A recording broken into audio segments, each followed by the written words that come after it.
Well, John Shiwak was my uncle who lived in the upper Lake Millville area. They trapped the furs that were available in the Height of Lands, it was called, up in the Churchill Falls area now. They would trap fox, beaver, mink, otter.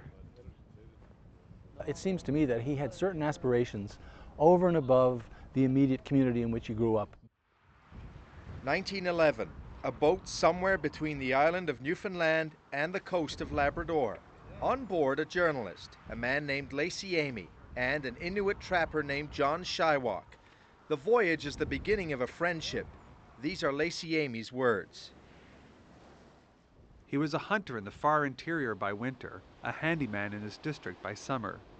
The past winter had been a good one for him, a silver fox skin, for instance, which he had disposed of to the Hudson's Bay Company for $469.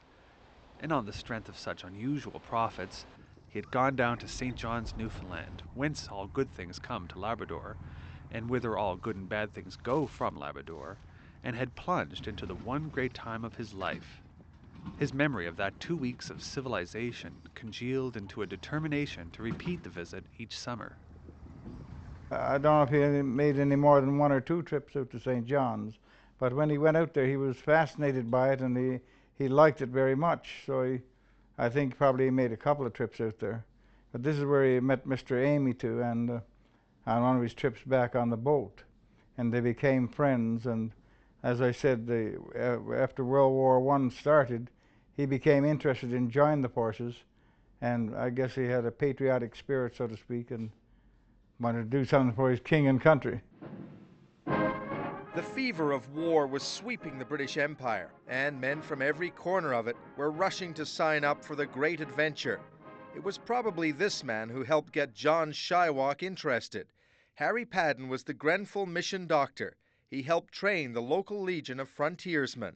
It was a bit of a reserve force for the empire. there were small detachments of local men all over the British Empire, including Labrador, who could be called upon in an emergency. So they went around and did an inventory on all these people to find out what skills they had: marksmen, trappers, anybody that had a skill that could be brought into use. So that by the time the First World War broke out, they already knew who they had.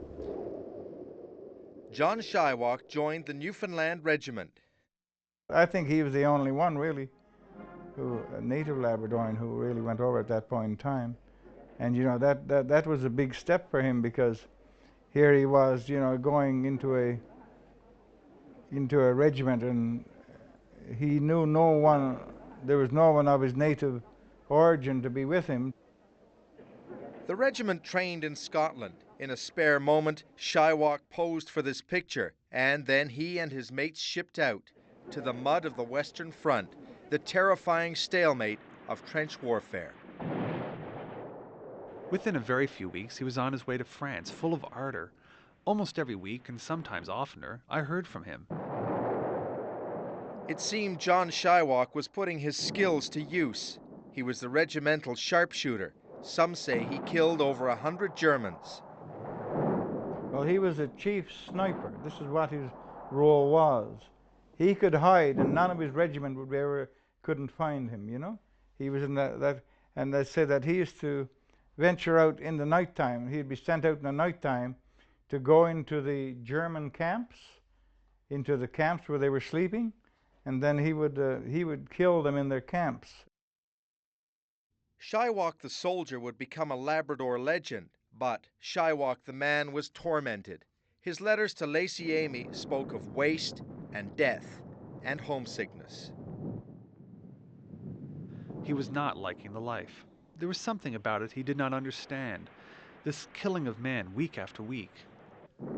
Labrador, that had never satisfied his ambitions, looked warm and friendly to him now. He wondered what the fur would be for the coming winter, what his old friends and people were doing, how the Grenfell doctor managed without him. But there was no homecoming. The war continued. On November 20th, 1917, the regiment pushed forward to Cambrai. There was a bridge that the Germans had occupied, and it was well fortified, and they were sending their regiments in the Newfoundland regiment went in to dislodge the Germans.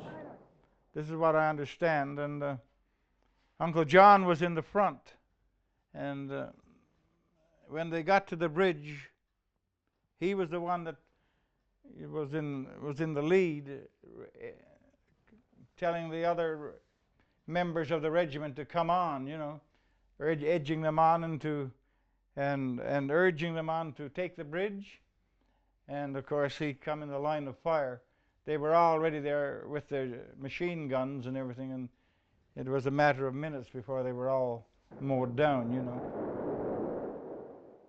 It was a damp-eyed sergeant told me of his end, this native of Labrador, the only Eskimo to lay down his life for the Empire. The war dragged on for another year. Many more died.